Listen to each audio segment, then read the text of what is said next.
I'll talk about the boxers in the order that they fought. So with Bivol, he deserves his own breakdown, which he will get shortly. But what he demonstrated in this fight is what we've seen continuously and consistently, that his skill set is the type that works in any era. That's what I see whenever I see him fight. His gas tank, a throwback gas tank, his footwork, one of the best footwork skill sets in boxing, and one of the best high guards in boxing, one of the best lead hands in boxing.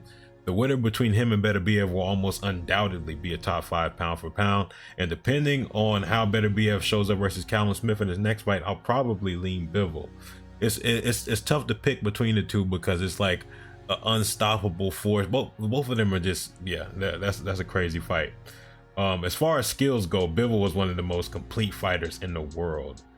And if the Canelo performance wasn't enough, then the Zerto performance, then the Lyndon Arthur performance, this dude is just going. He's really him. I won't go into too much detail because he's getting his own breakdown, so we're going through a whole analysis there. Now, my opinion on Wilder is on the rare middle ground because I like him, and although of course he has the glove allegations of the past, a bunch of goofy stuff. I think that stuff was insane, but I've always thought that his lack of skill would be exposed if he faced heavyweights like Usyk or anybody that can move and be defensively sound, which we saw versus Joseph Parker.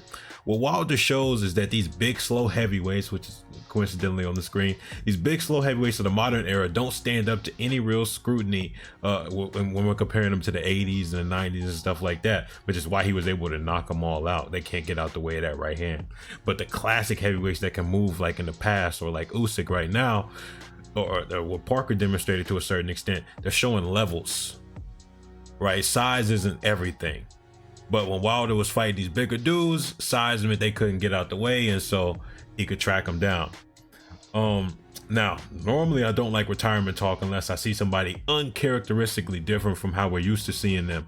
If it's true that Wilder's aggression is gone, which it seemed like it, because he was losing this fight and he barely did anything to step on the gas.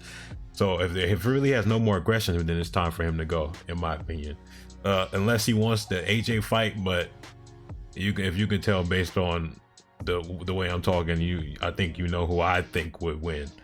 But one thing, this channel often looks at the positive side of things. I rarely go to levels of extreme criticism like you see on other channels. What I liked about Wilder is that he really did add flair to the heavyweight division. And to me, he demonstrated both in losses and victories that these modern big slow heavyweights aren't better than the ones of the past.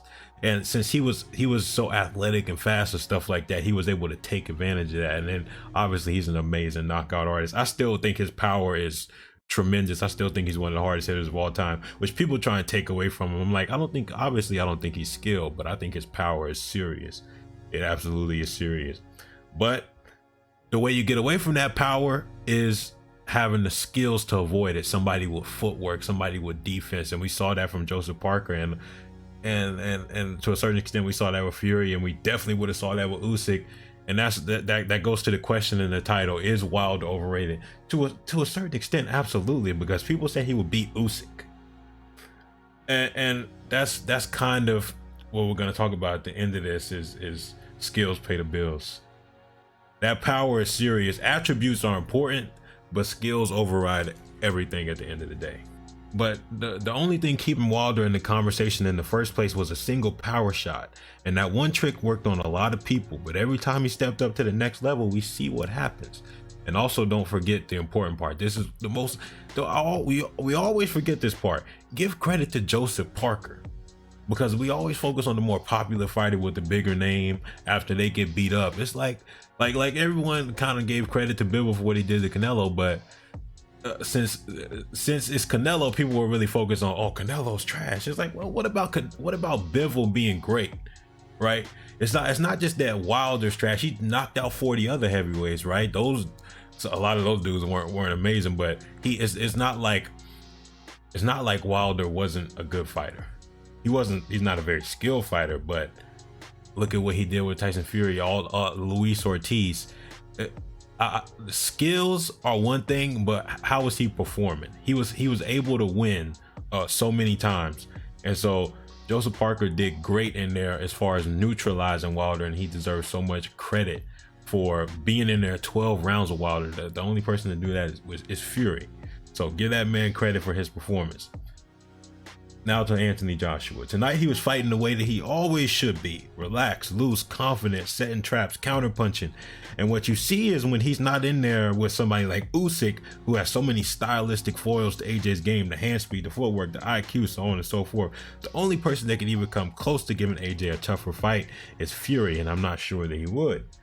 I try to explain time and time again that the type of fighters that are going to beat AJ aren't going to be the big lumbering heavyweights. What we see what he does to them. Wallin was a more agile heavyweight that gave Tyson Fury trouble, but even he couldn't do much to stop AJ from controlling the fight.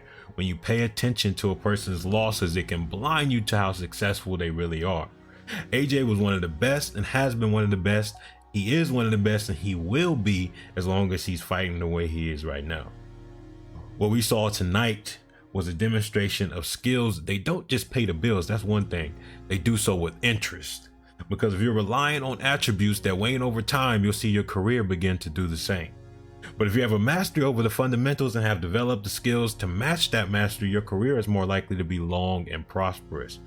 Wilder to me is a special fighter, a talented fighter in this era, even a great fighter to a certain extent, but a limited fighter nonetheless. And when you're as limited as him, you're inevitably going to run to somebody who will push you to the limit. That's what happened tonight. And AJ on the other hand, he's the opposite Bivol as well, but AJ and Wilder have been the yin and yang, and you see how their careers have like went apart. AJ is fighting elite heavyweights around the same level, Otto Wallin, Joseph Parker, that tier of heavyweights. AJ's fighting in that tier, but look at how he's successful and Wilder's not. Wilder's obviously older too, but that's kind of the point, is that if Wilder had more skills, he would be better with age. But we see how things are turning out, and I wish the best for Wilder, wish the best for AJ, wish the best for Bivol, Joseph Parker, Lyndon Arthur, Otto Wallin, everybody. The day of reckoning, it was some good fights. Immortality Serum out.